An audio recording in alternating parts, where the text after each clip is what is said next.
मित्रों नमस्कार, मैं आचार्य गोपाल दत्त उप्रेती मेरे यूट्यूब चैनल में आपका हार्दिक स्वागत है, अभिनंदन है। मित्रों 26 तारीख को अमावस्या है और ज्येष्ठ कृष्ण पक्ष की अमावस्या के दिन शनिदेव का प्रादुर्भाव हुआ था। तो जिसको जो है शनि अमावस्या बोलते हैं और शनिश्चर जन्मोत्सव भी जिसको बोला जाता है, जो आपको अक्सर लिखा हुआ मिलता है शनिश्चर जयंती। तो शनिश्चर जयंती नहीं, शनिश्चर जन्मोत्सव है। तो उस दिन आपको शनि अमावस्या के दिन क्या करना है, शनि जन्मोत्सव के दिन क्या करना है, तो उसके बारे में आपको अवगत करा दूं। तो आप लोग ध्यान से सुने। जिनको साढ़े साती है, ढैया है और शनि की वजह से कोई लोग परेशान हैं, तो वो लोग जो है ध्यान से सुने और उपाय करें। उस दिन उपाय करने से शनिदेव बड़े प्रसन्न होते हैं, क्योंकि उनका जन्मदिन है। तो जन्मदिन के दिन आप किसी को कुछ गिफ्ट देते हैं तो गिफ्ट को हमेशा साल भर पूरे याद रखता है। तो इसलिए जिन मित्रों को साढ़े साती चल रही हो, महादशा चल रही हो, अंतर्दशा चल रही हो और ढैया चल रही हो, तो वो लोग क्या करें जिससे साल भर तक का शनिदेव आप पर प्रसन्न रहे। देखिए, सर्वप्रथम तो आप ये बात मान के चलें, शनि जो हैं न्याय के देवता हैं और यमाग्रजम यम के बड़े भाई हैं। छाया मार्तंड सम्भूतम भगवान सूर्य के और छाया के पुत्र हैं। तो शनिदेव भी जैसे भगवान यम सबको अपने कर्मों के अनुसार दंड देते हैं, वहाँ वहाँ कोई बालक हो, वृद्ध हो, विद्वान हो, अज्ञानी हो, पंडित हो, कोई किसी भी रूप में वहाँ गया है, जीव मात्र को, जीव मात्र के कर्मों के अनुसार भगवान यम उनके कर्म के अनुसार उनको फल देते हैं, उसी हिसाब से उनको गति देते हैं। उसी प्रकार हमारे कर्मों का फल शनिदेव देते हैं। आप कहोगे कि शनि की दशा आ गई, शनि की साढ़े साती आ गई, रैया आ गई तो हमारा बुरा होगा, तो ऐसा नहीं है। शनिदेव न्याय के देवता हैं। अगर आपने अच्छे कर्म किए हैं तो साढ़े साती में या महादशा में या ढैया में उसका आपको अच्छा फल अवश्य मिलेगा। आपने दूसरे की सहायता की है, दूसरे का आपने जो है अपने धर्म के अनुसार अपने कर्म किए हैं, तो उसका शुभ फल ही आपको प्राप्त होगा। तो जिनको अशुभ फल प्राप्त हो रहे हों या शुभ फल भी प्राप्त हो रहे हों, तो शनिदेव की प्रसन्नता के लिए आप कुछ उपाय कर लें। आप उस दिन जो है शनिवार के शनि अमावस्या के दिन, आजकल तो शनि मंदिर सभी जगह विद्यमान हो गए हैं। तो वैसे मेरी सभी से यही प्रार्थना है कि शनि की जहाँ भी मूर्ति है, तो शनि की मूर्ति में अगर आँखों में अगर पट्टी बंधी है तो मूर्ति शुभ है। अगर आँखों में मूर्ति नहीं बंधी है तो उस मंदिर में जो भी पंडित जी पुजारी हों या मंदिर कमेटी हो, तो उनको ये चीज़ करनी चाहिए, क्योंकि शनि की दृष्टि ही खराब बोली गई है। शनि की मूर्ति तो अब बना दी है, पहले तो लिंग के प्रतीक में ही सभी माने जाते थे, तो लिंग के प्रतीक में ही उनकी पूजा होती थी। तो शनि की दृष्टि आप देखते होंगे, शनि मंदिरों में जाते हैं लोग, उतनी देर तक का शनि देव को देखते रहते हैं, नज़रों से नज़रें मिला करके। दृष्टि दोष ही तो है शनिदेव का। जहाँ आपने कुछ बुरे कर्म किए होंगे तो दृष्टि उनकी पड़ते ही आपके बुरे कर्मों का फल शुरू हो जाता है। अब आप देखते हैं लोग मंदिर जाते हैं, शनिदेव की पूजा भी करते हैं, लेकिन फिर भी दुखी हो रहे हैं। कारण उसका यही है कि जो है शनि देव आपके साथ दृष्टि गोचर जैसे होते हैं, आपकी दृष्टि के साथ उनकी दृष्टि जैसे मिलती है, तो आपके किए हुए पाप कर्म उनको तुरंत दिखने लग जाते हैं। पट्टी बांधने के बाद भी आप पट्टी बांधो न बांधो दिखेंगे तो सही, लेकिन फिर भी जो है वो स्थिति नहीं रहती है। तो आपके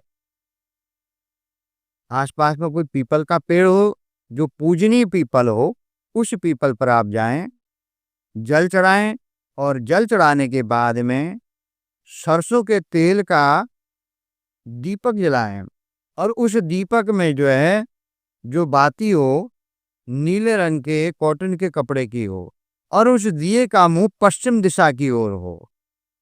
वो करने के बाद में आप जो जल ले जाएं, उस जल में थोड़ा सा दूध और थोड़ा उसमें नील, थोड़ा सा उसमें जो है सरसों का तेल और काले तिल, ये मिला लें। और मिलाने के बाद में पीपल के पेड़ पर जल चढ़ाएं, और जल चढ़ाने के बाद में सरसों के तेल का दिया जलाएं, और उस पेड़ की 7 परिक्रमा करनी है, और 7 परिक्रमा करनी है। ये हो गई एक उपाय। दूसरा, कोई शनि दशा की वजह से शारीरिक रूप से पीड़ा महसूस अगर कर रहा है, तो एक काला धागा लें, पैर के दाहिने पैर के या बाएं पैर के अंगूठे से लगाएं, नीचे जमीन में अंगूठे से लगाएं, और अपने सिर तक का इस हिसाब से देखें कि यहाँ तक का वो धागा आए। उस धागे को नाप करके उसको 7 गुना कर लें। 7 गुना करके फिर उस धागे को पीपल के पेड़ पर शाम के समय में जा करके उसको लपेट करके आए, तो शारीरिक बाधाओं से आपके जो बंधन हैं उनसे आपको छुटकारा मिलेगा।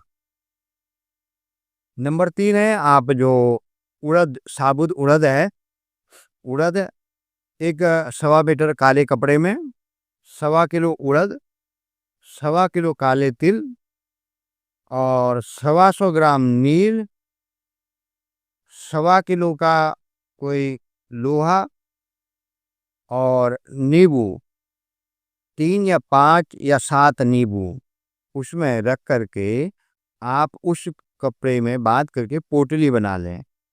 उस पोटली को 3 बार या 5 बार या 7 बार अपने सिर से एंटी क्लॉक में घुमा करके शनि मंदिर में या पीपल के पास में रख करके आ जाएं।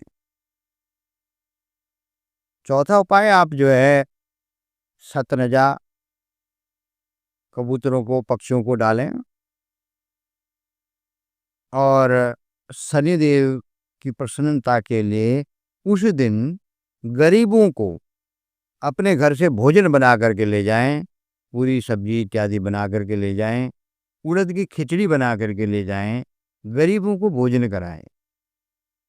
और कोई लूला लंगड़ा अगर व्यक्ति मंदिर के आसपास मांगता हुआ अगर देखे, तो उसके लिए वस्त्र बनाएं, जूता दान करें, और वस्त्र का उसको दान करें। कोई लूला लंगड़ा व्यक्ति गरीब है तो समझो साक्षात शनिदेव का ही स्वरूप है, क्योंकि शनिदेव का भी पैर लंगड़ा है। वो क्यों है? क्योंकि पीपल के नीचे एक पिपलाद, एक ऋषि पुत्र थे, तो उन ऋषि के 10 पुत्र थे, तो अकाल पड़ने की वजह से कहीं से निकल रहे थे, छोटा पुत्र था, तो रास्ते में भटक गया। तो भटक करके उसने देखता कि पिताजी तो है नहीं, ऋषि का नाम मुझे भी याद नहीं आ रहा है, तो वो पीपल के नीचे छूट गए। तो पीपल के नीचे वो बैठ गए, और बैठ करके वहीं पर उन्होंने तपस्या करने लगे। जो पीपल के फल गिरते थे, उन्हीं फलों से जो है वो खा करके अपना जीवन यापन करने लगे, और बड़े सिद्ध संत बने। उनका नाम बाद में पिपलाद ऋषि के नाम से विख्यात हुआ। तो शनिदेव सभी के ऊपर में जो है अपनी साढ़े साथी दैया का प्रभाव दिखाते हैं। तो एक दिन जो है पिपलाद ऋषि को भी परेशान करने की उनकी जिज्ञासा हुई। तो पिपलाद ऋषि ने जैसे जाना कि ब्रह्मांड की ओर देखा, आकाश की ओर, तो पिपलाद ऋषि की दृष्टि से ही आसमान से वो धरती पर गिर गए, और गिरने के कारण उनका पैर टूट गया, वो लंगड़े हो गए।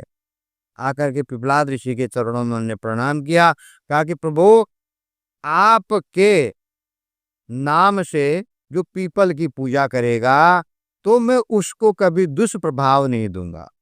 इसलिए पीपल की पूजा शनि के व्रत में, शनि के दशा में, साढ़े साथी में इसलिए बताई जाती है। और एक उपाय, बहुत सटीक उपाय है, किसी को कितनी भयंकर जो है शनि पीड़ा हो रही हो, आप सूर्योदय से पहले उठ करके पीपल को सींचना शुरू करें।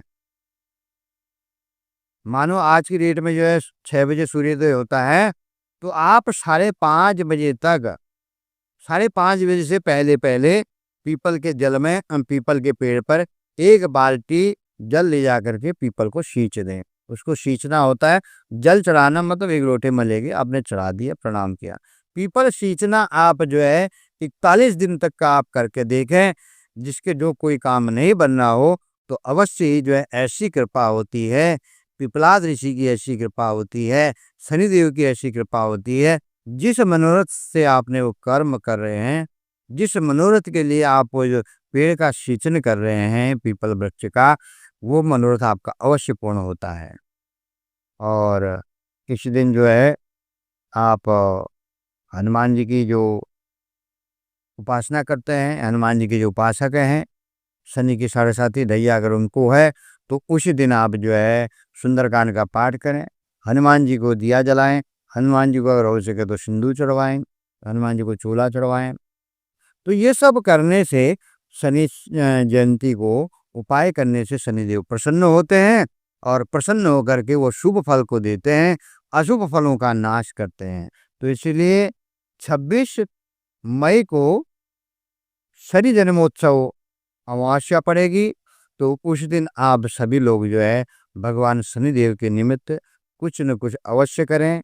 कुछ न हो सके तो आप ऑफिस वाले हैं तो आप अपने गाड़ी में, अपने बैग में कुछ बिस्कुट के पैकेट या कुछ चॉकलेट इत्यादि लेकर के, जो बच्चे सड़कों में गरीब के हैं, वैसे मांगने वालों का आजकल धंधा चला है, तो गरीब और मांगने वालों में थोड़ा सा फर्क हो जाता है।